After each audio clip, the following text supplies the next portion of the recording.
മുൾച്ചെടികൾ നിറഞ്ഞ ജീവിതത്തിന്റെ കൂരിരുൾ താഴ്വരകളിൽ നിന്ന് പ്രവാചക ശബ്ദമായി ദൈവകൃപയുടെ തടലിൽ സഞ്ചരിക്കുന്ന ഒരു നല്ല ഇടയൻ.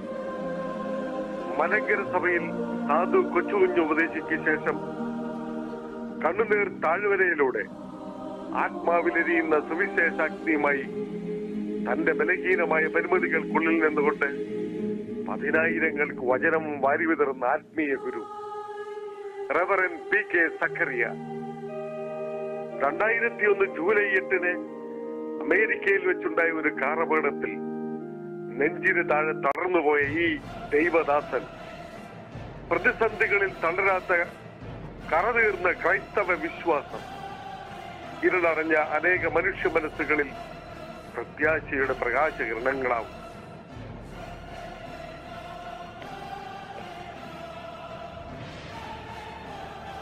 വീൽ ചെയറിലെ വിശ്വാസവീരനായി ഇന്ന് അറിയപ്പെടുന്ന ഈ അത്ഭുത കർത്തൃദാസൻ മലങ്കര സഭയുടെ കൂദാശ കർമ്മങ്ങളെല്ലാം അനുഷ്ഠിച്ചു വരുന്നു. Dubai Marthoma parish mission convention 2013 യുഎയിലെത്തിയ ചെങ്ങന്നൂർ കല്ലിശ്ശേരി സ്വദേശിയായ ഈ പുരോഹിതൻ ദുബായ് ട്രിനിറ്റി ചർച്ചിൽ അർപ്പിച്ച കുർബാന ശുശ്രൂഷയുടെ ലിബർട്ടി ബെല്ലിന്റെ മണിനാദം മുഴങ്ങുകയാണ് ഇവിടെ.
എല്ലാവരോടുമുള്ള നന്ദി ഒരിക്കലൂടെ ഞാൻ അറിയിക്കട്ടെ.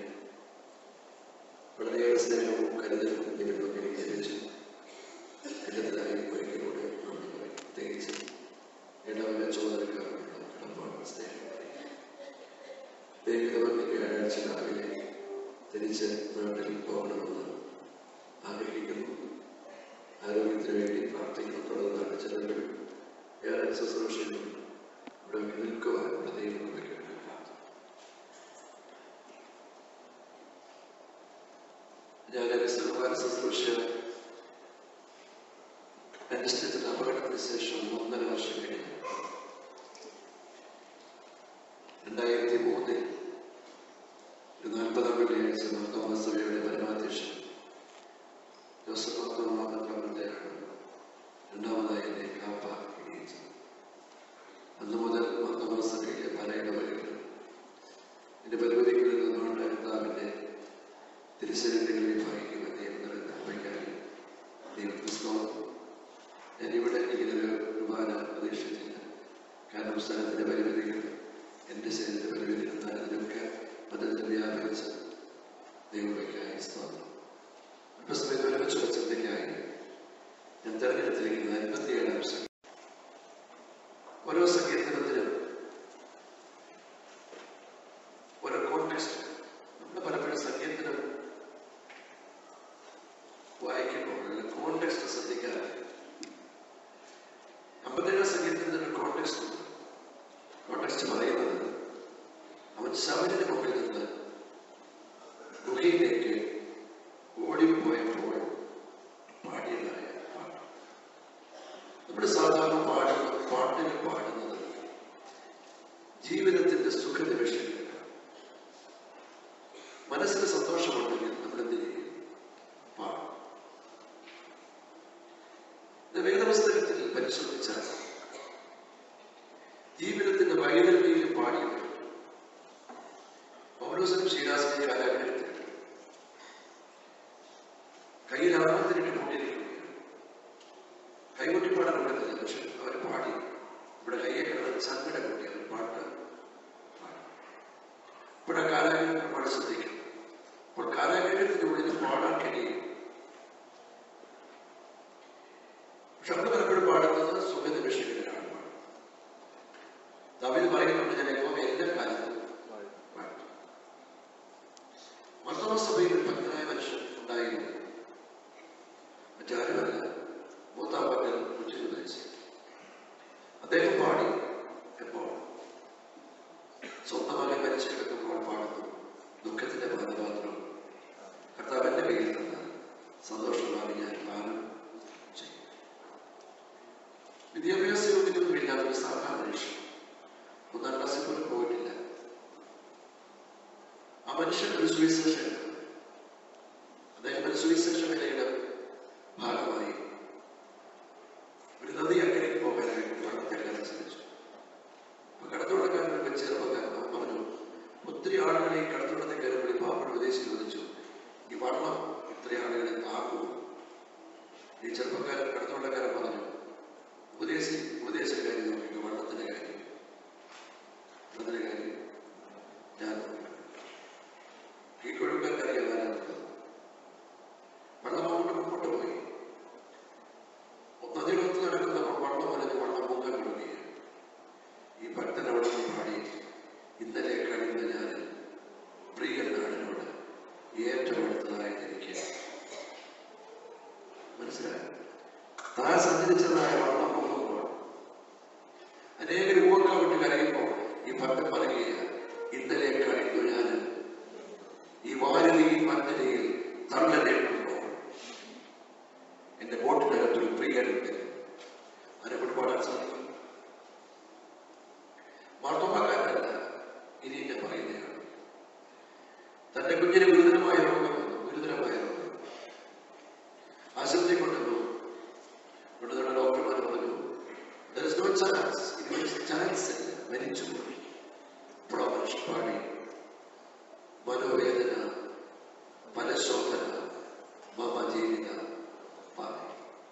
കുറച്ചു മണിക്കൂർ കഴിഞ്ഞപ്പോൾ ഡോക്ടർമാർ സാധ്യതയുണ്ട്. അപ്പോൾ പാടി, എത്ര നല്ലവൻ, മതിയായവൻ എന്നെ കരുതുന്ന കരുത്. കുറച്ചു ദിവസത്തെ ചികിത്സ കഴിഞ്ഞ് കുഞ്ഞിനെ എടുത്തുകൊണ്ട് ആശുപത്രിയോടുള്ള മനുഷ്യൻ പാടി, എന്റെ ആയുസ്സിൽ ദിനമൊക്കെയും. അപ്പോൾ ദൈവമക്കളെ, ജീവിതത്തിന്റെ സുഖത്തിലും ദുഃഖത്തിലും പാട്ടുപാടുന്നവരാണ് ഒരു വിശ്വാസി ദൈവമാണ്. ഇവിടെ സംഗീതക്കാരൻ പാടുകയാണ്. എപ്പോഴാണ് പാടുന്നത്? കൊട്ടാരത്തിലിരുന്നല്ല പാടിയത്, മറിച്ച് ശൗലിന്റെ വേട്ടയാടുമ്പോൾ ഓടിക്കുകയാണ്. തന്റെ സിംഹാസനം വിട്ട് കൊട്ടാരം വിട്ട് ഓടുകയാണ് ഗുഹയിലേക്ക്. ആ ഗുഹയിലേക്ക് ഓടുമ്പോൾ പാടിയ പാട്ടാണ് എത്രാം സംഗീതം പറഞ്ഞു? 87 സംഗീതം. ഗുഹയിലേക്ക് ഓടുമ്പോൾ പ്രതിസന്ധിക്കാർക്ക് മനുഷ്യൻ പറയുന്നു, എന്റെ മനസ്സുറച്ചു വയ്ക്കുന്നു, ഞാൻ പാടും. പ്രതിസന്ധി വരുമ്പോൾ മനസ്സുറയ്ക്കുകയാണോ, മനസ്സിടുകയാണോ? ഇവിടെ മനുഷ്യൻ പറയുന്നു, എന്റെ മനസ്സ് ഉറച്ചിരിക്കുന്നു, ഞാൻ പാടും. ആരാ പാടുന്നത്? വിശ്വാസിയെ ലോകം തിരിച്ചറിയുന്നത് പ്രതിസന്ധിക്കകത്തുള്ള ഒരു പ്രതികരണത്തിലാണ്. ഈ ആരാധനാലയത്തിൽ വിശ്വാസിയെ തിരിച്ചറിയാൻ പ്രയാസം. വെള്ളസാരി കണ്ടുപിടിപ്പൊക്കെ ഉണ്ടെങ്കിൽ വലിയ കുഴപ്പമില്ലാതൊക്കെ പോവാം. എന്നാൽ വിശ്വാസിയെ തിരിച്ചറിയുന്നത് അവരുടെ ജീവിതത്തിന്റെ ക്രൈസിസിനകത്തുള്ള ഒരു പ്രതികരണത്തിൽ. അതുകൊണ്ടാണ് ഭക്തൻ പറയുന്നത്, Christianity is measured not by action but by reactions. ഈ മനുഷ്യൻ പറയുന്നത്, ഞാൻ പാടും. ഗുഹയിലോട്ടുകൂടുമ്പോൾ പാടുമെന്ന് പറയുന്നു. ഈ മനുഷ്യൻ നേരിട്ട പ്രശ്നത്തിന്റെ അക്കമിന്റെ അധ്യായത്തിൽ പറയുന്നു. ഞാൻ ചുരുക്കി പറയും. ഒന്നാമത്തെ പ്രശ്നം, ഒന്നാമത്തെ വാക്യത്തിന്റെ അതേ അടുത്തത് ഈ ആപത്ഫലം. സത്യവേദ പുസ്തകത്തിൽ ആപത്ത് പറയും ഒറ്റ വാക്യം ഒതുക്കി. വീട്ടിൽ ഇംഗ്ലീഷ് വേദ പുസ്തകത്തിൽ പല പരിഭാഷ ഉണ്ടെങ്കിൽ ആ ഇംഗ്ലീഷ് പരിഭാഷയ്ക്കകത്ത് ഈ ആപത്തുകൾക്ക് പല വാക്കുകളാണ്. ഒന്നിനകത്ത് എഴുതിയിരിക്കുന്നത് ഡേഞ്ചർ, ഡേഞ്ചേഴ്സ്. ശുദ്ധ മലയാളം ചെയ്യുന്നത് എന്താ? അപകടമാണ്. അപകടത്തിന് സിമ്പൽ. നാട്ടിലൊക്കെ പോകുമ്പോൾ ഈ വണ്ടിയിലേക്ക് എടുത്തൊക്കെ പോകുമ്പോൾ ട്രാൻസ്ഫോമറുകൾ, അവിടെ അപകടത്തിന്റെ സിമ്പൽ. എന്താ അപകടത്തിന്റെ സിമ്പൽ? രണ്ട് കൈയിൽ ഒരു ഇത് പറഞ്ഞാൽ അപകടത്തിന്റെ സിമ്പൽ എന്ന് പറഞ്ഞാൽ മരണമാണ്. അപ്പോൾ ഭക്തൻ പറയുന്നു, ഞാൻ പാടും. അപ്പോ മുമ്പിൽ മരണം വരുമ്പോൾ, അപകടം വരുമ്പോൾ ഞാൻ പാടും. ഡേഞ്ചേഴ്സ് ഇതിനകത്ത് എതിരിക്കുന്നത് അനന്തമായ സ്റ്റോംസ് എന്ന് പറയുന്ന അടറിൽ നിന്ന് തിരമാലക്കെടുത്ത് ഞാൻ മറ്റൊന്നിടത്ത് ഡിസാസ്റ്റേഴ്സ്, മറ്റൊന്നിടത്ത് കെലാമിറ്റീസ്. ഇതൊക്കെ പറഞ്ഞ പുസ്തകമൊക്കെ തീർന്നു, ആവശ്യമില്ല. പക്ഷെ വലിയ മനുഷ്യൻ പറയുന്നു, മുമ്പിൽ അപകടം വരുമ്പോൾ, മുമ്പിൽ ആപത്ത് വരുമ്പോൾ ഉറച്ചു നിൽക്കും, ഞാൻ പാടും. മുമ്പിൽ അപകടം വരുമ്പോൾ പാടും. അടുത്ത് നോക്കിക്കേ, മൂന്നാമത്തെ വാക്യം തുടങ്ങുമ്പോൾ എന്നെ വെടിഞ്ഞുവാൻ ഭാവിക്കുന്നവർ. എന്തോ വെടിഞ്ഞ് തിന്നുന്നത് അറിയാല്ലേ? എന്തോ വെടിഞ്ഞ് തിന്നുന്നത് വ്യത്യാസം. അയ്യോ, നാഷണൽ ജോഗ്രാഫി കണ്ടാൽ പെട്ടെന്ന് മനസ്സിലാവും. എന്നിട്ട് പെരുമ്പാമ്പ് കോഴിയെ കഴിക്കുന്നത് കണ്ടിട്ടുണ്ട്. കണ്ടിട്ടില്ലേ? മിണ്ടത്തില്ലേ? കിടങ്ങിയത്. പിന്നെ കോഴി ജീവിതത്തിൽ ജീവിച്ചിരുന്നത് പിന്നെ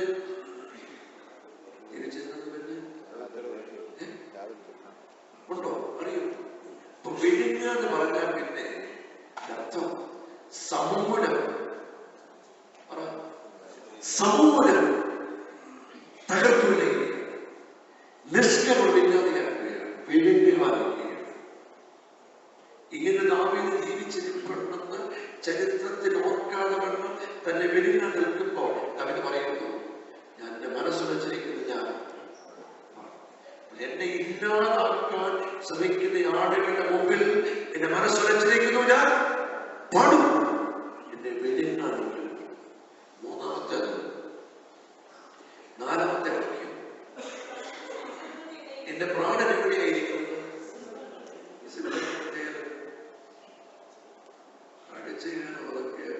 ആദ്യത്തെ സ്റ്റെപ്പ് അവനെ കടിച്ചതിന് സിംഹ ആദ്യം ചെയ്യുന്നത് കടിച്ചതിന് നെറ്റിക്കുളത്തി അടിക്കുക. എവിടെ അടിക്കുന്നത്? നിങ്ങൾ നോക്കിക്കോ, നാഷണൽ ജോഗ്രാഫിയൊക്കെ കാണും. സിംഹ ആദ്യം ചെയ്യുന്ന ഒറ്റ അടിയാണ്. ആ അടിയോടെ തീരും. പിന്നെ അവൻ നിഷ്കരണം കടിച്ച്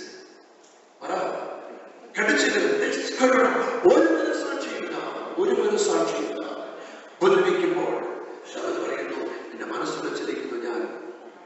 നമ്മൾ പാടുന്നപ്പോൾ നമ്മൾ കണ്ടുക്ഷയോ എല്ലാവരും ഒരുപാട് എന്തോ പാടാൻ എല്ലാം പ്രയാസമാണ്. അടുത്തത് നോക്കിക്കേ, എല്ലാം പ്രയാസം അഞ്ചാമത്തെ വാക്യം അല്ല, അഞ്ചാമത്തെ വാക്യം.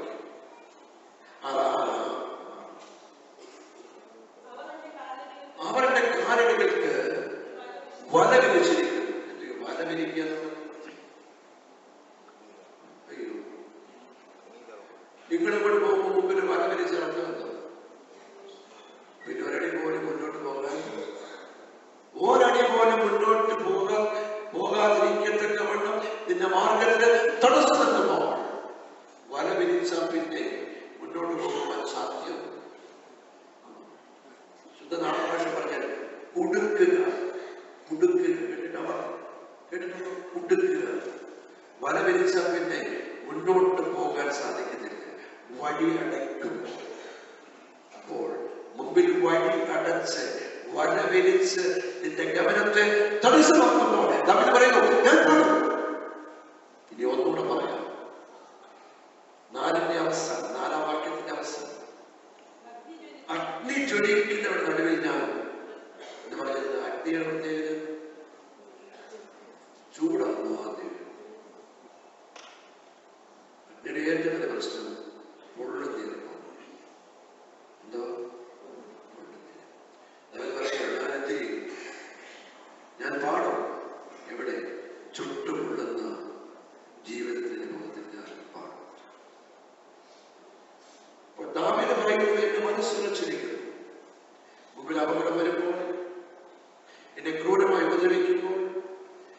പരിഹരിച്ചതിന്റെ മാർഗം തടസ്സം നിൽക്കുമ്പോൾ ചുട്ടുപൊടുന്ന അനുഭവത്തിൽ എന്റെ മനസ്സിനെ ചെയ്യുന്നില്ല. എന്തുകൊണ്ട് പാടാൻ കഴിയുന്നു? 3 കാര്യം. ചുറ്റുപൊടുന്ന ജീവിത അനുഭവത്തിൽ ഭക്തൻ പാടുവാൻ കാരണമുള്ള 3 കാര്യങ്ങളുണ്ട്. ഒന്നാം, രണ്ടാമത്തെ വാക്യത്തിന്റെ അവസാനം 2ന്റെ വികേന്ദ്രം, എനിക്ക് വേണ്ടി സകലവും നിർവഹിക്കുന്ന ഒരു ദൈവമുണ്ട്. ഞാൻ പാടാൻ കാര്യം എനിക്ക് വേണ്ടി പറഞ്ഞേ കുറച്ച് കാര്യമല്ല ആണോ, പിന്നെ എനിക്ക് വേണ്ടി സകലം നിർവഹിക്കുന്ന ഒരു ദൈവമുണ്ട്. ആചരണമായ വിശ്വാസത്തിൽ വന്നു കഴിയുമ്പോൾ മനസ്സുറയ്ക്കും ആവശ്യതയും നമുക്ക് വേണ്ടി സകലം നിർവഹിച്ചവരുടെ കാര്യം. ഇന്ന് വായിച്ച വേദഭാഗത്തിൽ അവർ നന്നായി ചെയ്തു, ഭംഗിയായി ചെയ്തു. ക്രൂശിലെ മരണത്തോടെ സ്നേഹിച്ച് നമുക്ക് വേണ്ടി സകലം മുഴുവൻ ചെയ്ത നല്ല കർത്താവിന്റെ സ്വന്തം. ആ കർത്താവുമായി ബന്ധത്തിൽ നേടിയപ്പോൾ ഏത് പ്രതിസന്ധിക്കാർക്ക് പാടാനായിട്ട് പാടുന്ന കാര്യമല്ല. സവിത പറയുക, എനിക്ക് വേണ്ടി സകലം നിർവഹിക്കുന്ന ദൈവമേ, നിനക്ക് വേണ്ടി സകലം നിർവഹിക്കുന്ന ഒരു പറഞ്ഞു. ഇതിന് നല്ല ഉദാഹരണമാണ്. അബ്രഹാം തന്റെ പൈതലുമായി പോവുക.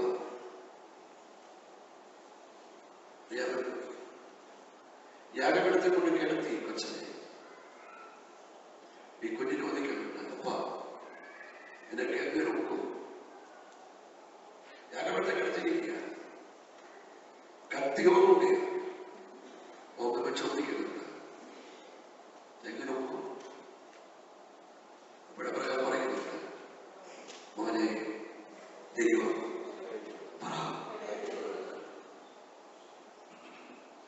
ദൈവം കരുതുന്നു, എനിക്ക് വേണ്ടി സകലവും നിർവഹിക്കുകയുള്ളൂ.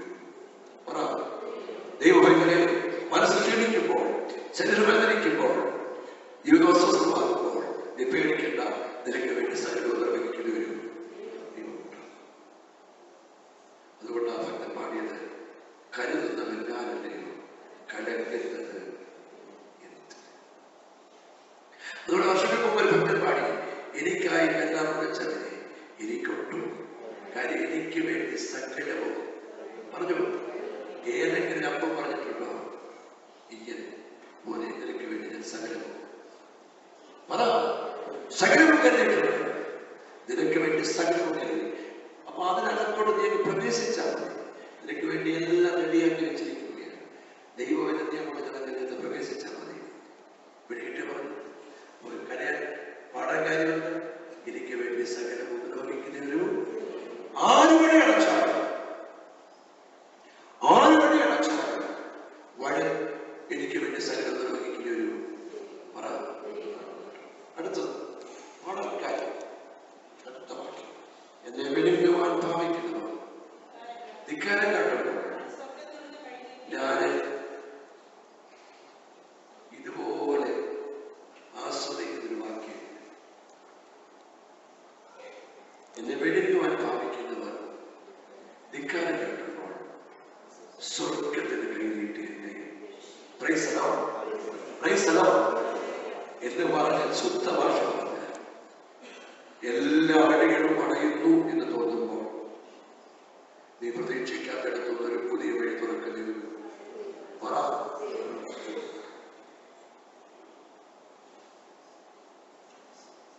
എല്ലാ വഴികളും അടഞ്ഞു, മുഴുവൻ വഴി അടഞ്ഞു. മുൻപിൽ വരവരിച്ചിരിക്കുകയാണ്. വരവരിക്ക് മാത്രമല്ല, മുമ്പിൽ കുഴി കുഴിച്ചു. അതേ സഹിതത്തിലുണ്ട്. വരവരിക്കുക മാത്രമല്ല, പിന്നെ കുഴി കുഴിച്ചു. സകല സാധ്യതകളും അവസാനിച്ചു. ചുറ്റുപാടും സകല സാധ്യതകളും അവസാനിച്ചു. പക്ഷെ ഭക്തന് എവിടെ വഴി തുറന്നു? പറഞ്ഞു, സ്വർഗത്തിൽ നിന്നൊരു വഴി തുറന്നു. ഞാനിങ്ങനെ പറയും, മനുഷ്യൻ വഴി അടയ്ക്കുമ്പോൾ നിനക്കൊരു പുതിയ വഴി തുറക്കുന്ന ദൈവം നന്ദിയുള്ള സ്തോത്രം. എല്ലാം അസാധ്യമെന്ന് എല്ലാം അസാധ്യമെന്ന് ചിന്തിച്ച് ഭാരപ്പെട്ട് ഇനിയും ഒരു സാധ്യതയില്ല എന്ന് ചിന്തിച്ച് ജോലി നഷ്ടപ്പെട്ടവരുടെ എനിക്കറിയാം, സാമ്പത്തിക ബാധ്യതയുള്ളവരാത്തിൽപ്പെടുന്ന എനിക്കറിയാം, രോഗത്താൽ ഭാരപ്പെടുന്നവരുണ്ട്, ദീർഘദിവസങ്ങളായി കുഞ്ഞുങ്ങൾക്ക് വേണ്ടി മാസങ്ങളായി പ്രാർത്ഥിക്കുന്നവരുണ്ട്. ഈ പരിശുദ്ധ പുസ്തകത്തിന്റെ അടിസ്ഥാനത്തിൽ ജീവനാനുഭവത്തെ വിളിച്ച് പറയട്ടെ, ആര് വഴി അടച്ചാലും ദൈവത്തിന് വേണ്ടി നിന്റെ കണ്ണിന് മുമ്പിൽ നിനക്ക് പുതിയ വഴി തുറക്കുന്ന ദൈവം ജീവിക്കുകയാണ്. ഞാൻ പാടും, കാരണം എന്റെ മനസ്സുറയ്ക്കൊരു കാരണം, ആര് വഴി അടച്ചാലും എനിക്ക് വേണ്ടി ഒരു പുതിയ വഴി തുറക്കുന്ന മനുഷ്യൻ അടച്ചാൽ അത് തുറക്കുന്നവനാണ് എന്റെ ജീവിതമാണ്. ഞാൻ മരിച്ചത്, ഞാൻ നമ്മുടെ സാക്ഷ്യം മരിച്ചത് എന്റെ ഡെഡ് ബോഡി കല്ലിശ്ശേരിപ്പള്ളിക്കൊണ്ട് നടക്കാൻ അവിടെ ചെയ്തു. ഇൻഷുറൻസ് ഗ്രേസ് പീരീഡ് വരുമ്പോൾ വെന്റിലേറ്റർ ഓഫ് ചെയ്യാൻ തീരുമാനിച്ചു. വെന്റിലേറ്റർ ഓഫ് ചെയ്യാൻ അതുകൊണ്ട് ഞാൻ വീക്ക് സെക്രട്ടറി വിളിച്ചു പറയും, സക്കറിയാച്ച ജീവിക്കുന്നത് വെന്റിലേറ്ററിന്റെ ഗ്രേസിലായിരിക്കും. സ്വർഗത്തിലെ അപ്പന്റെ ഗ്രേസ് എല്ലാ വഴികളും അടയും. ഒരു പുതിയ വഴി തുറക്കുന്നു. ഞാൻ ഈ വീഴ്ചയിലിരിക്കുമ്പോൾ അസ്വസ്ഥനായ അതേ സമയത്ത്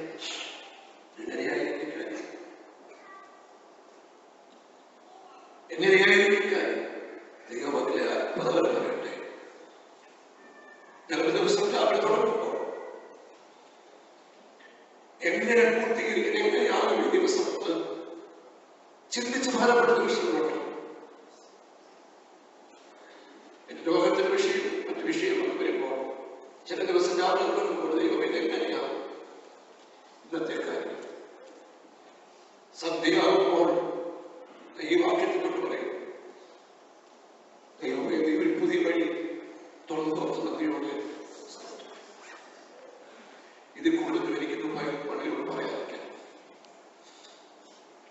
എല്ലാ വഴികളും നിനക്ക് വേണ്ടി പുതിയ വഴി തുറക്കുന്ന അറിഞ്ഞോ. ഈ ആരാധന കഴിഞ്ഞിറങ്ങി പോകുമ്പോൾ ഇത് ധ്യാനിച്ചുകൊണ്ടിരുന്നത് എനിക്ക് ഒരു പുതിയ വഴി തുറക്കുന്ന ദൈവമുണ്ട്.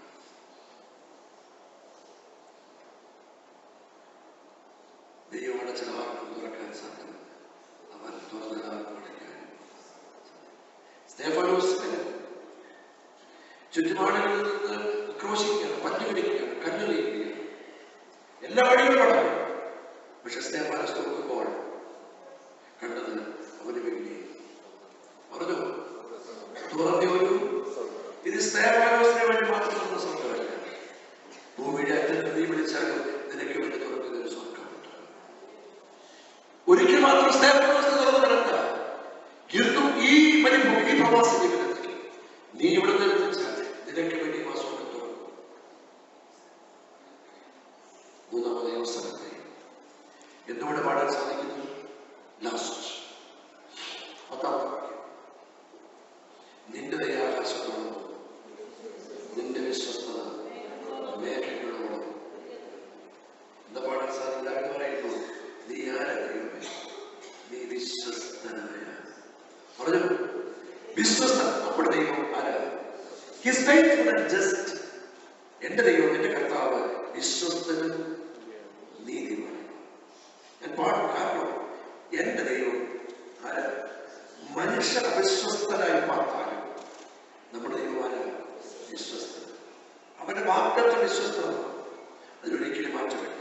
ആ മാറ്റമില്ലാതെ വാഗ്ദത്തത്തിൽ ആശ്വസിച്ച് വിശ്വസിച്ചുകൊണ്ട് ആ മാറ്റമില്ലാത്ത ദൈവത്തിന്റെ വിശ്വസ്തതയിൽ ആശ്രയിച്ച് മുന്നോട്ട് പോകുമ്പോൾ ഒരു ഭക്തന് പാടാനായിട്ട് ഞാൻ വാഗ്ദത്തം ശ്രമിക്കുകയാണ്. ഞാൻ പാടും. എന്റെ മനസ്സുരച്ചിരിക്കണം, എന്റെ മനസ്സുരച്ചിരിക്കണം, മനസ്സുരയ്ക്കണം. ഒന്നുകിൽ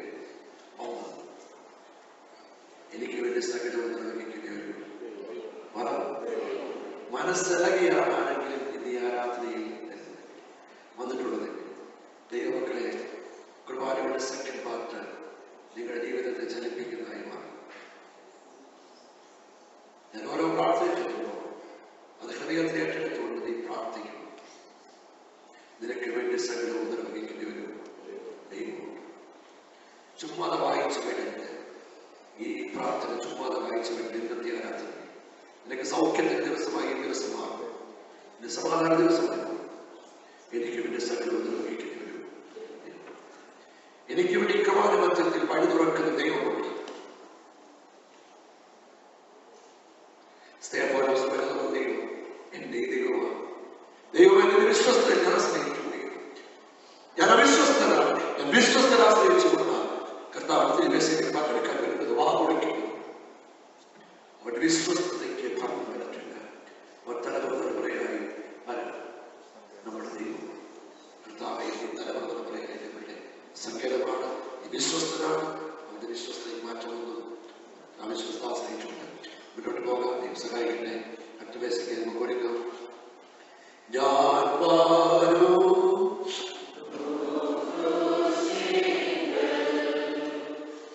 വിശുദ്ധി വെടുപ്പുള്ളവർക്ക് മാത്രം നൽകപ്പെടുന്നു.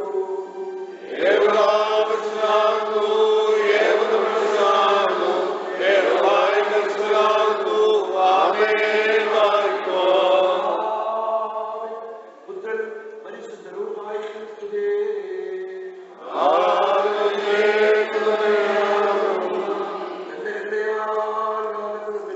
പരിശുദ്ധനായ ഏകപിതാവിനോടുകൂടെ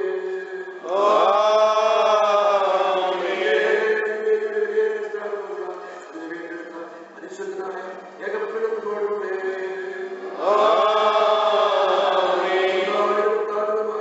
സകലത്തെ ഗുണമാക്കുന്നവരും ദൈവത്തിനുമായ ജീവനെ വിശുദ്ധി കൊണ്ട് കൂടെ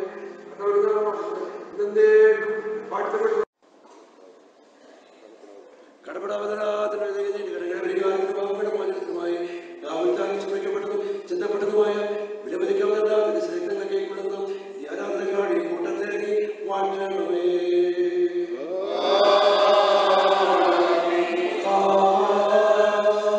ദൈവം നമ്മുടെ രക്ഷിതാവായ യേശുവിന്റെ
രക്ഷിതാവുമായ യേശുവിന്റെ പ്രിയമുള്ളവരെ നല്ലവണ്ണം